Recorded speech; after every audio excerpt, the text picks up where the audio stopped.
Well, anytime you play the best in the world, you know that you're going to have challenges, and certainly they created a lot of challenges for us.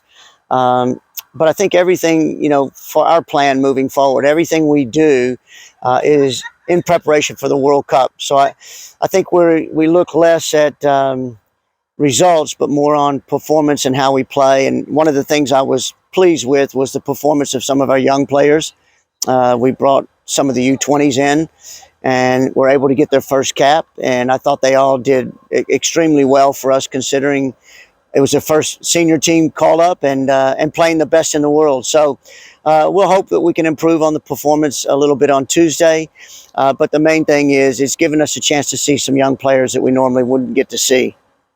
Well, no, I think she's always been a good player and a good up and coming young star, just like all of those that we've called in have been. Not only her, but with Tosin and even Deborah and Esther. I think they're all really good players. I think the difference is when we had them in the qualifiers, we hadn't had a chance to see them with our team and playing against senior level competition. And the game with the Ivory Coast, for example, was you win or you're out of the World Cup. So you've got to be careful about bringing those young players on too soon. But now that we've qualified and we've got a year to prepare for the World Cup next summer, it gives us time to see them in games. And she did great. She not only held her own, but she played really well against the U.S. yesterday. So she's going to be one that's got a bright future with us for sure. Well, we're going to look at some other players. We still didn't get Onyechigini in. We didn't get Esther into the game. We need to see those players as well. And obviously, we'll continue to study the video from the first match and try to clean up some things defensively. The hard part is you're playing against a team that's not only the best in the world, but they're in the peak of their physical condition. They're all in the league here in the U.S., which is getting ready for playoffs. So physically, they're in a better place than us. And the U.S. is together all the time.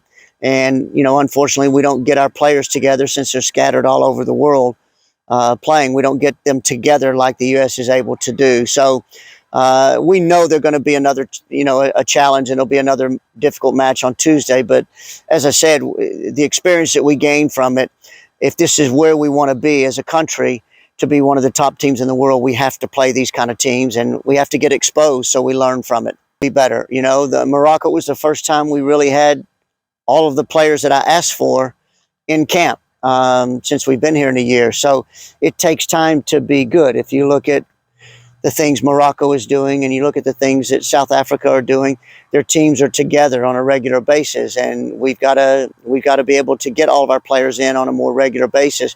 So this year, I think, thankfully, the president has supported us with giving us these kind of opportunities to be together. And so we'll definitely be much better at the World Cup than we were in Morocco. All right. Thank you.